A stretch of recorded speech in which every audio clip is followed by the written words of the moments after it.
Welcome back, boys and girls. Today we're going to be talking about co-op. We're going to talk about how to unlock co-op, how it works, the good of co-op, the bad of co-op, and the future of co-op, including some dev comments of confirmed content, as well as some hopes that we're going to want. So let's first talk about how to unlock co-op. To unlock co-op, it's very simple. All you have to do is reach adventure rank 16 or account level 16, and the co-op feature will automatically be unlocked for you. You're going to start adding your friends based on their UID to join their world, as well as there will be a co-op mode where you can join random people if you would like to do that. The random co-op mode works like this. You'll open up your menu, click on the co-op mode, and then you'll see a list of random people that you can end up playing with. Near the bottom, it'll have the people that you can't play with, and the reason for this, once again, is because your world level is too low. Your world level scales with your adventure rank. What you're just going to be able to do is spam join request on every person, and then eventually someone will let you in if you want to go play with other people. Once you enter someone else's world, or maybe other people joined your world, you're going to have a variety of things to be able to do. You can explore and hunt in the overworld, or you're going to be able to go and do resin-based activities, such as exploring dungeons for 20 resin, kill world bosses for 40 resin, go to ley lines for 20 resin, or go fight world bosses, or weekly bosses, for 60 resin. The resin system works as follows. You're going to replenish 1 resin every 8 minutes and be able to refresh your resin 6 times per day with primo gems. However, the cost of resin does increase every time you do it. It's going to first off have 50 primo gems for your first one, 100 primo gems as your second, 100 again as your third, 150 as your fourth, 200 as your fifth, and 200 as your sixth. That's going to be a total of 800 primo gems per day, which is equivalent to half a multi. I kind of don't advise you guys to do primo gem refreshes maybe once or twice or even 3 times a day, but how scarce primo gems come, I think you guys should save your fragile resin for when events come around, or half off days maybe, and just play as is. Maybe I'm probably just gonna do 50 primo gem resins every day, once a time. For domains and dungeons, there is also a matchmaking system in which you can just pair up with random people to quickly defeat the stage so that you don't have to waste any time.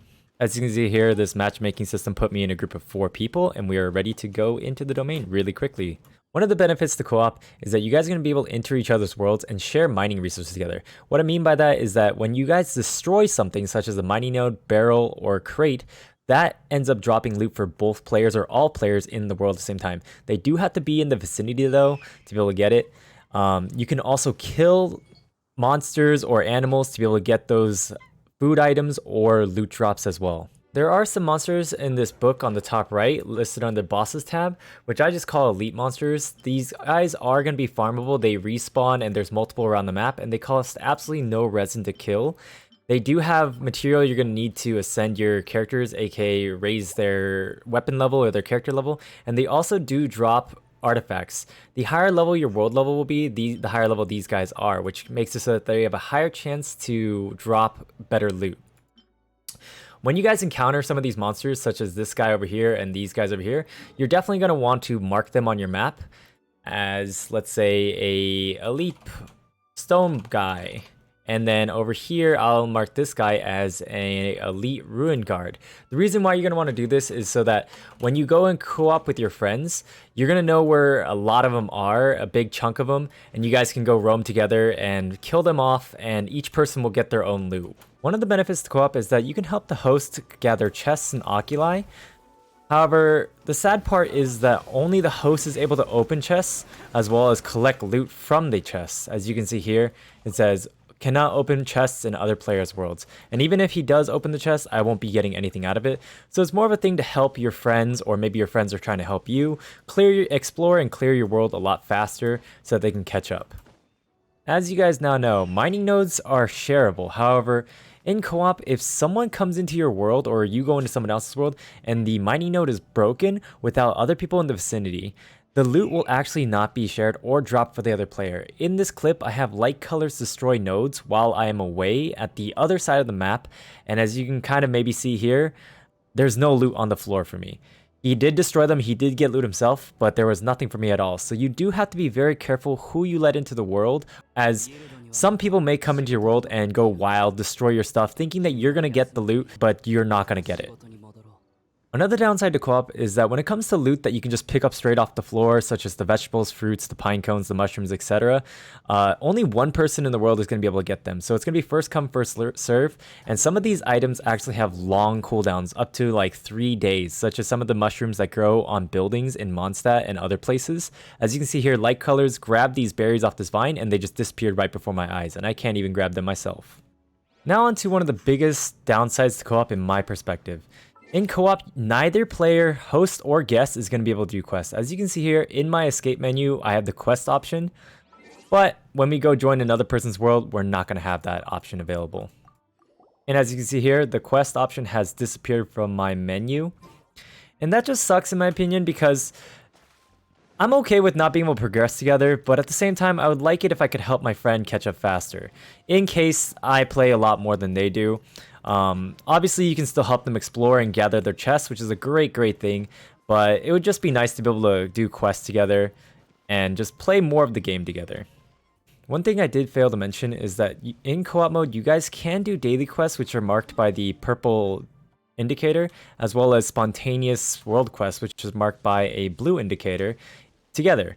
However, the problem is that world quests and daily quests are very quick to accomplish. Like this one just has me collect these 5 wooden planks right here. I'm just going to go over and grab them by pressing F next to these little lights. I don't have to kill anything. I can just grab them real quick and turn it in.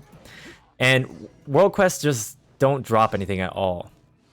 And another thing is that there are some people that are going to try to be smart and do their daily quests and then do somebody else's daily quests, but that doesn't work that way. As soon as you've done 4 daily quests, I believe you max out on rewards for the day.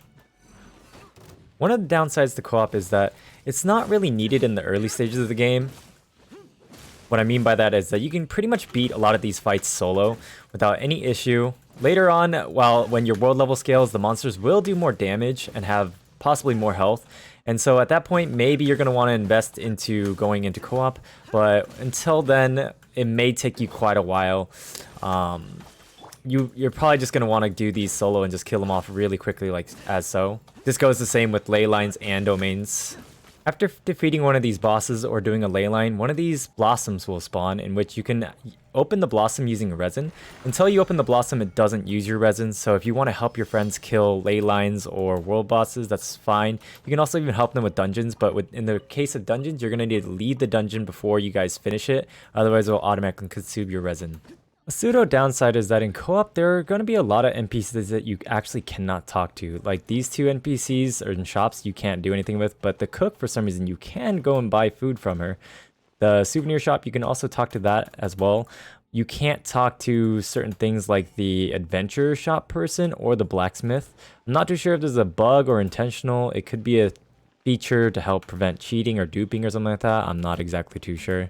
Now that we've talked a little bit about the perks and negatives of co-op, let's talk about the future content that the developers plan to put into the game that could possibly improve the quality of life co-op is. These previews from what's to come is from a video where one of the co-founders of MiHoYo talks about Genshin Impact. In the video, he talks about how they plan to have a housing system, and we're not too sure if this housing system will be 3D, where we can roam into each other's houses and look at how we've decorated and what we have, or if it'll be a chibi version like they do in Honkai Impact, which is another game that they own. Another thing that they're going to be having are costumes. It's going to be awesome to be able to wear costumes and show costumes off to friends and each other. And another thing that they're planning on doing is creating content that's going to be required to have more than 4 players. That basically means that they plan on having raids, which could be great, but we're not too sure if this is concurrent player raids or if it's going to be something like Monster Hunter World, where Monster Hunter World has 16 player raids, but it's in groups of size 4 maximum, and everybody deals damage to the boss. In addition, the co-founder does state in the video that domains or dungeons in Genshin Impact will get an overhaul, and they will become more party-oriented as opposed to what they are right now, where 4 players just hop on in and steamroll right through. All in all, the co-founder does say that the team does want to make the game more social and have more of a cooperative experience. So if you guys don't like how co-op looks right now, I would say stick with the game, and it could always improve in one aspect or another. And in conclusion, in my opinion, as of right now, co-op is mainly there for mining and killing elite mobs together so that you can double, triple, or even quadruple your resources. And because of that, as soon as you guys unlock co-op at AR16, you guys should really try to get into a group of 4 and start farming up a lot of the ores. You can check where the best ore spawns are at on the interactive map. Ore spawns are always static, it's just that they require a certain amount of time and days to respawn. I will be creating a Discord channel as well as a pingable role to be able to find other people to farm ores and elite monsters with. You can also use co-op to help a friend or get help from a friend to help clear the host's world of their chests and their oculi so that they can progress a little bit faster. And maybe as an emergency, you could always ask a friend if you could go into their world and take up some of their resources. Maybe you need some more mats to cook, or maybe you need something to ascend a weapon or a character to the next level. If there are no friends available to be able to give you that kind of stuff, then you could always join random people's worlds and steal resources from other people. I don't really suggest you do that, but you know, when push comes to shove, you got to do what you got to do. And because of that, be very careful who you let into your world. Probably don't accept random people trying to join your world. If you do, be very careful of where they go. If you see them teleporting around or taking detours, just be careful of what they might take from you. Alright guys, that's going to be all for this video. If you guys enjoyed the video, feel free to leave a like and subscribe, and be sure to join my Discord and follow me on Twitch for more information. See you guys later. Peace.